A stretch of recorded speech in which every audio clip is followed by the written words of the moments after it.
ამერიკა რასაც იტყვის პროდასავლური ძალებისთვის ეგ იქნება, საბოლოო სიტყვა. ისინი გვერდს ვერ აუვლიან ამერიკის პოზიციას. ამერიკა თუ ეტყვის, რომ თქვენ ახლა არჩევნებში მიიღეთ მონაწილეობა, ყველა მიიღებს მონაწილეობას არჩევნებში. მიუხედავად იმისა, რომ ძალიან ბევრი ისედაც იღებს არჩევნებში მონაწილეობას. მიუხედავად იმისა, რომ ამას მაინც და მაინც არ ამჟღავნებენ და არ აფიშირებენ. როგორი რაღაცა იცი? ცხადია ახლა ცოტა ამერიკასა და დასავლეთ შორის, ევროკავშირს შორის ურთიერთობები გაფუჭდა და გაცივდა და ლამის იქამდე მიდის, რომ ტრამპი ტარიფების დადებით დაწესებით ემუქრება ევროკავშირს. ანუ ეს უკვე სავაჭრო დაპირისპირებაშია გადაზრდილი და იმას არც გულისხმობ, ხო იქ JD Vance-ის გამოსვლა მიუნხენის უსაფრთხოების კონფერენციაზე და მუდმივი კრიტიკა, მარკო რუბიოს კრიტიკა იმასთან დაკავშირებით, რომ მარი ლეპენს აეგზალა არჩევნებში მონაწილეობის მიღება და ამ შემდეგ. ანუ ამ ყველაფრის მიუხედავად იმისა, რომ აქაური ლიბერალური ძალებისთვის გლობალისტური ლიბერალური დღის წესრიგი უფრო ახლოა, ვიდრე ტრამპის კონსერვატიული ამერიკა, მიუხედავად იმისა, რომ ისინი გულის სიღრმეში ოცნებობენ, რომ ბაიდენი დაბრუნდეს და კამალა ჰარისი. ამერიკა მაინც ამერიკა. ეს გლობალისტური ამერიკა იქნება თუ კონსერვატიული ამერიკა, ქართველი ლიბერალისტვის მაინც ამერიკა. კი, შეედია მონასაც ეგრე ზოგიერთი ბატონი ურჩევნია ზოგიერთს ბატონს, მაგრამ მაინც ბატონია, ხო? ვინც მას იყიდის, მაინც ემორჩილება. შეიძლება სხვა ბატონთან ერჩივნოს ცხოვრება და ურთიერთობა, მაგრამ თუ სხვა ბატონი იყიდის და ეტყვის, რომ მოდი ხა აქ ეს გამიკეთე, ხადე იმას გაემორჩილება. ამიტომ ამერიკის პოზიცია იქნება გადამწყვეტი. და ეს ხადია ხელისუფლებამაც იცის კაცო. ხელისუფლება ხვდება, რომ ევროკავშირთან არ აქვს მაინც და მაინც დიდი დიაპაზონი ლავირების და მანევრების, იცის რომ მათი პოზიცია ბევრად უფრო მტრულია და ისინი ღიად უფიქსირებენ, რომ არალეგიტიმურები არიან. ეს არაერთ განცხადებაში გაკეთებულა, არაერთ საჯარო სიგნალში გაჟღერებულა. მაგრამ ტრამპის პოზიცია არ არის ეგეთი მკვეთრი. და ეგეც უკავშირდება ტრამპის ფაქტორს, ხო, იმ ცვლილებებს, იმ შეცვლილ საგარეო ვექტორს, რაც ტრამპის ადმინისტრაციიდან მოდის და სადაც შესაძლებელია, რომ ხელი ჩააჭიდო და მოკიდო და ეს ამ კრიზისიდან გამოხვიდე. ამას ხელისუფლება ხელიდან აღარ უშვებს.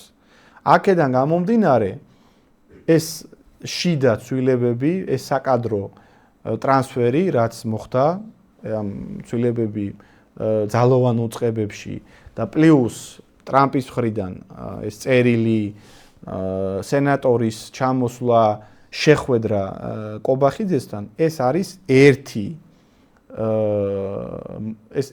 დიდი სურათის სხვადასხვა მოზაიკა, რომელიც არ არის 100%-იანად გარანტირებული, რომ შეჯამდება და ჩაჯდება, შეიძლება ვერ მოილაპარაკონ, შეიძლება რაღაცა ზედმეტი მოსთხოვონ ამერიკელებმა, რაზეც ესენი ვერ წავლენ, თუმცა მე მგონია, რომ შეთანხმდებიან, რაღაც ეგეთი სუნი უდგას, რომ რაღაცებს დაათმობინებენ ხელისუფლებას. აი, ხო, ხელისუფლება, რომელიც დასავლეთთან დაპირისპირების კვალ გაკონსერვატორდა, ანუ დაჭირდა ეს გასაგებია. ამ კომპრომისების კვალ რამდენად არის შესაძლებელი, რომ ნაწილობრივ ისევ დაუბრუნდეს ძველ მდგომარეობას ლიბერალური კუთხით. რამდენად შესაძლებელია, რომ ამ კონსერვატული მანტიაზე რაღაც დოზით ისე ვითქვას უარი. და რა პრობლემაა? პრობლემად. თუ ხელისუფლება ჩათვლის, რომ ან თუ ისინი მოთხოვენ, ყველაზე მარტივად მეც მგონია, რომ ამას დათმობ. თუ ხელისუფლება ჩათვლის, რომ მათი უბრალოდ მათი მოთხოვნა რაღაც ლიბერალური დღის წესრიგი შეცვალა კი არ იქნება. მაგას ისედაც დაეთანხმება ოცნება. მანამდე უფასოდ უკეთებდა. ეგ საერთოდ არაა პრობლემა. დიდი ალბათობით ტრამპის მხრიდან საუბარი წავა ძალაუფლების რაღაც თვალსაზრისით დათმობაზე. ან ვადამდელი დანიშნეთ, ან რაღაცა შიდა ცვლილებები განახორციელეთ, რაც ნიშნავს ძალაუფლების დათმობას, ან CSGO-ში ჩასვით ჩვენი ხალხი, ან რაღაცა უწყებებში ჩვენი კადრები დანიშნეთ. აი შარლ მიშელის დოკუმენტი რასაც ითვალისწინებდა. შარლ მიშელის დოკუმენტი რა იყო? ეს იყო სუვერენიტეტის დათმობა რეალურად, ძალაუფლების გაყოფა საკუთარ აგენტურაზე.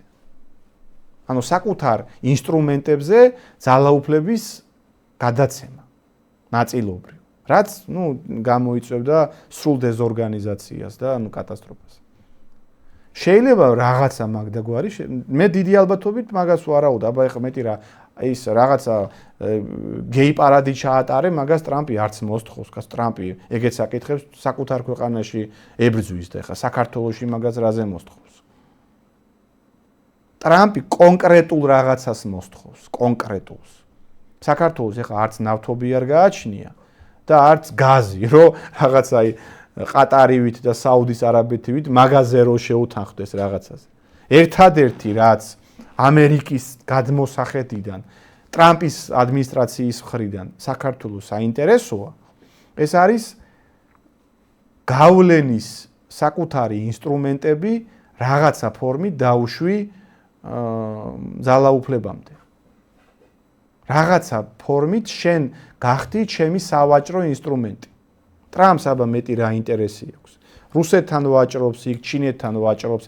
ამ შემთხვევაში საქართველოსეც კონდეს სალაპარაკო. ერთ-ერთი მთავარი ის შუადერეფნის თემაც არის, ალბათ მათ შორის ერთ-ერთი თემაც შეიძლება ეს იყოს, ანუ ეკონომიკური თვალსაზრისით ერთ-ერთი თემა შეიძლება ჩინეთის გლობალური გეგმის ნაწილია. მაგას თუ გავითვალისწინებთ, ანუ გეოპოლიტიკურ და ეკონომიკურ ჭრილში თუ აღნიშნავთ, შეიძლება ეგ თემაც იყოს, რომ აი ანაკლიის სპორტს რო ჩინელები აკონტის აშენებენ. მან რამდენად შეუძლია ოცნებას კომპრომისებზე წასვლა. იმიტომ რომ ეს ახლა უკვე დაქოქიდი თემა არის. გასაგებია რომ ეს მისთვის ერთ-ერთი სერიოზული სავაჭრო ინსტრუმენტია, მაგრამ აი დამგონია რომ ეს იქნება ერთ-ერთი მთავარი მოთხოვნა, იმიტომ რომ ყველა განცხადებებში, მათ შორის უილსონიც და არა მხოლოდ ხას უსვამს ჩინეთთან დაახლოებას ხელისუფლებისა, რასაც ისინი სერიოზულად აპროტესტებენ, თუ ეს იქნება ერთ-ერთი მთავარი მოთხოვნა, აი მან რამდენად შეუძლია ქართულ ოცნებას დათმოს. შეიძლება დათმონ, კაცო, მანამდე უფასოდ აკეთებინებდნენ ამერიკელებს. მანამდე ხო უპრობლემოდ აშენებინებდნენ ამერიკულ კომპანიას ხაზარაძესთან ერთად. ანუ ეს რაღაც წარმოუდგენელი სცენარი კი არა. მანამდე თავად მიიღეს ეგ გადაწყვეტილება, რომ ამერიკელებს და ხაზარაძეს აეშენებინათ ანაკლიის სპორტი. ანუ ერთხელ უკვე გაკეთებული აქვს საკუთარი ნებით, დიდი სიხარულით. ამიტომ ეს ისეთი საკითხი არ არის.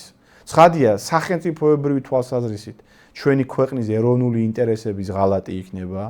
ჩვენი უსაფრთხოების სერიოზული ჩამოშლის ტოლფასი იქნება, იმიტომ რომ ჩინეთის ფაქტორი ეს სერიოზული არგუმენტი არის, არა მარტო ეკონომიკური თვალსაზრისით, არამედ რუსეთთან ურთიერთობების თვალსაზრისით. რუსეთი მიუხედავად იმისა, რომ ეს პროექტი, ანუ ანაკლიის ღრმაწყლოვანი პორტი რუსეთისთვის არ არის საინტერესო, იმიტომ რომ ნოვოროსიისკის პორტია გვერდით, კაცო. არ თუ საინტერესო კონკურენტი ხარ შენ მისი სავაჭრო ჩინეთის გამო დიდად ვერ ერევა თუმცა ჩინეთს ის ანგარის უწევს მაგრამ ამერიკული პორტი თუ აშენებს ამერიკასთან ისედაც გადამტერებულია რუსეთი შეუძლია ღიად შემოგიტევს მაგ საბაბით ანუ ეკონომიკური კონკურენტიც ხარ ანუ ფინანსური კონკურენციაც არის მოტივი რომ შენ შემოგიტიოს და პლუს გეოპოლიტიკური და პოლიტიკური, ანუ საინფორმაციო თვალსაზრისითაც არაფრის ის არ უწევს. ზედმეტი დარტყმების მიღება საკუთარ თავზე. ისედაც ვერ ეგუება ამერიკულ გავლენებს ჩვენს რეგიონში. ჩინეთს ეგუება, იმიტომ რომ სხვა გზა არ აქვს. თვითონ შეერთებული შტატებისთვის ამ შუადერეფნის პროექტს პლუსებიც აქვს და მინუსები. რომელიც წონის სხვა საკითხია. პლუსი არის მაგალითად ის, რომ რუსეთისთვის არის ეს მიუღებენ რუსეთისთვის არის რუსეთი რჩება გეოპოლიტიკურ ოფსაიდში მაგ შემთხვევაში მაგ სავაჭრო ტრანზიტში. ანუ რუსეთის ჩრდილოეთის დერეფანი რჩება მიღმა. რატო რჩება? პირიქით რუსეთს აწყობს, რომ ჩვენი დერეფანი აღარ ამუშავებს. ხო, ანუ ამერიკისთვის არის თქო მისაღები იმ კუთხით, რომ რუსეთს შეუმცირდება, მიადგება ეკონომიკური ზიანი. რუსეთის წინააღმდეგ. ამ კუთხით აწყობს ამერიკას. ან თქვათ ირანსაც არ აწყობს ეს დერეფანი, ხო? შუა დერეფანი არც ირანს არ აწყობს. არა, ირანს აწყობს, კაცო, ირანს რა პრობლემა აქვს? შენ გულისხმობთ ალტერნატივის თვალსაზრისით? ალტერნატივის კუთხით ვიძახი, ანუ შუა დერეფანი ხო, სამხრეთის და ჩრდილოეთის დერეფანი. კი, შუა დერეფანი არ აწყობს ამერიკას, არ აწყობს რუსეთს და არ აწყობს ირანს. თურქეთს ჭირდება, ჩინეთს ჭირდება. პრინციპში თურქეთსაც დიდათ არ აწყობს, იმიტომ რომ პორტების გამოყენება ხდება შუა დერეფნის მეშვეობით. თურქეთს ურჩევნია, რომ ირანის გავლით წავიდეს, ანუ ირანიდან პირდაპირ მის საზღვარზე გადავა.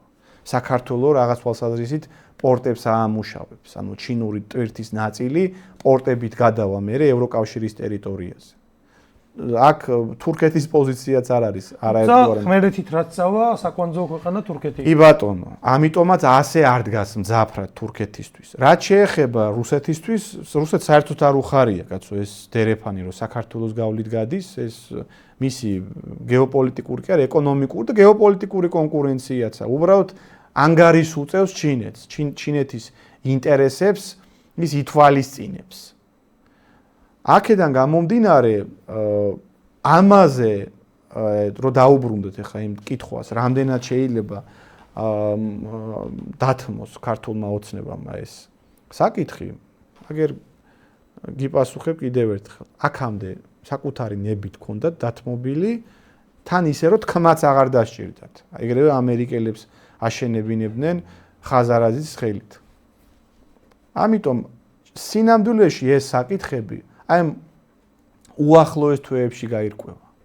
რაზე შეთანხმდნენ, ან რაზე ვერ თანხდებიან, ეს დიდხანს კი არ გასტანს, კაცო. ეხა მოდის უკვე პროტოკოლით სენატში კენჭისყრა, მეგობარი აქტის და ეხა პატარა დიაპაზონია მოლაპარაკებების და ამ ყველაფრის კულმინაციას ვადენებთ ეხა თვალს. თავისი მხრიდან მომზადდა ამერიკული მხარე ყველაფერი გააკეთეს, ანუ გადატენეს იარაღი, მერე დიპლომატი გამოაგზავნეს, თავის მხრიდანაც მომზადდა ქართული მხარე, რაღაც აჩვენა, რომ რაღაც ის მზად არის ვიღაცეებიც დაიჭიროს, ამის იმიტაცია შექმნა, ანუ ქუჩით ვერ მოხდა მისი რყევა და პლუს ისიც აჩვენა, კეთილი ჟესტი იყო დასანქცირებული ძალოვნების ჩახსნა. ანუ ამან თუ მაგიდაზე პისტოლეტი დადო, ნუ ამანაც რაღაცა მსგავსი გაითამაშა. ამან რაღაცა გაითამაშა და თან ისეთი ჟესტიც აჩვენა, რომ მე მზად ვარ მოლაპარაკე, მე მზად ვარ დათმობისთვის. მზად ვარ დათმობისთვის, მაგრამ მზად ვარ დაპირისპირებისთვისაც. ხო, ნუ სტანდარტია. წარმოვიდგინოთ მეორე სცენარი, მეც მაინც უფრო მგონია, ცოტა პროგნოზები უმადური საქმეა, მაგრამ მგონია, რომ მაინც რაღაცაზე დავაგდებიან, მაგრამ წარმოვიდგინოთ მეორე. ანუ ვერ დავაგდნენ რაღაცას. ნუ მაშინ როგორი შეიძლება იყოს შემდგომი სცენარი? მაშინ მაგ შემთხვევაში განაბიჯები შეიძლება გადმოდგას ვაშინგტონმა. მაშინ როგორ უპასუხებენ ესენი? მაშინ შემდეგი სულა იქნება მეგობარი აქტის მიღება, რაც გულისხმობ მთელი პოლიტიკური, ეკონომიკური, ფინანსური და ოფიციალური პირების დასანქცირება და ეს არ არის მარტივი ამბავი იმ ადამიანებისთვის, ვისაც ქონება აქვს, ვინც დასავლეთში ფლობს კაპიტალს და ზოგადად ფულის დახარჯვა უყვარს. ხო ხდები, ხა ჩვენ ისეთი პოლიტიკური ელიტა ყავს, რომელიც არა მარტო ამ ფულს შოულობს, ცხადია, ჩვენი ქვეყნის ხარჯზე, არამედ მერე პომპეზურად ამ თანხას სადღაც მონაკოებში და მილანებში და აიმებში, ლოს-ანჯელესში მერე ხარჯავს. მათ არ შეუძლიათ რაღაც იმაში წყალტუბოში დაისვენონ და ურეკში. ხო, როგორც ქართული მოსახლეობის უმრავლესობა აკეთებს, ხო? ან ყაზბეგში წავიდნენ, ან სადღაც ლოპოტის მთაზე. მათ უნდათ საფრანგეთში, მილანში, მონაკოში და ეს არ იქნება მარტივი საკითხი. ცხადია, ეს სერიოზული დარტყმა იქნება ქართული ოცნებისთვის. უფრო სწორედ, რომ ვთქვათ, იმ პოლიტიკური და ფინანსური ელიტისთვის, რომელიც ზურგს უმაგრებს ქართულ ოცნებას. მის მდგრადობას, მის ფინანსურ კეთილდღეობას. ეგ ჩვენ რო დაგვადეს იმაში სანქციები და იმაში რო შეგვიყვანეს მაგნიტსკის სიაში, გეი პარადი რო ჩავშალეთ, ეგ ჩვენზე იმიტომ არ აისახა დიდწილად, იმიტომ რომ ჩვენ არც მილიონები არ გაგვაჩნია და არც ვაპირებთ სადღაც ამერიკაში და ევროპაში მაგ მილიონების შენახვას და იქ დახარჯვას. მაგიტომაც ვართ შვიდად, იმიტომ რომ რაც ჩვენზე ზემოქმედების ბერკეტი მათ არ გააჩნიათ. მაგიტომაცაა რომ ასე ამაყად ვართ, მაგრამ ქართული ოცნება ეგ სხვა შემთხვევაა, სხვანაირი ხალხია, სხვანაირი მენტალობაა. მათ ახლა ეს ძალაუფლება რისთვის ჭირდება? ძალაუფლება ჭირდებათ პირადი კეთილდღეობისთვის. პირადი ქონების დაგროვებისთვის და მე მაგ ქონების დახარჯვისთვის. ახლა თუ ეგ ფული ვერ დახარჯეს, რაც ჩვენს ხარჯზე იშოვეს, რა აზრი აქვს ახლა მათ? თუ ვერ შეირგეს, რა აზრი აქვს ახლა ეგეთ ცხოვრებას?